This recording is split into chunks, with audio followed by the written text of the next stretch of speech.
સુરતના વેસુ વિસ્તારમાં આવેલી લેન્સકાર્ટ નામની કંપનીમાં નોકરી માટે ગયેલા જીલ વઘાસિયા નામના વિદ્યાર્થીને ટ્રેનિંગ માટે મુંબઈ મોકલવામાં આવ્યો હતો।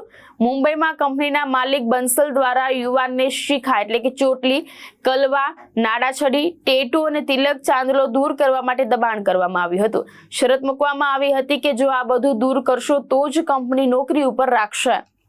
5 માંથી 2 યુવાનોએ દબાણવશ તિલક ભૂસી નાખ્યો હતો, પરંતુ જીલ વઘાસિયાએ હું મારો સનાતન ધર્મ નહીં છોડું તેમ કહી નોકરી ઠુકરાવી દીધી હતી। આ મામલે મહારાષ્ટ્રના મુખ્યમંત્રી દેવેન્દ્ર ફડણવીસ, ગુજરાતના મુખ્યમંત્રી ભૂપેન્દ્ર પટેલ તેમજ ગુજરાત, મહારાષ્ટ્ર અને દિલ્હી પોલીસને લેખિતમાં ફરિયાદ કરવામાં આવી છે।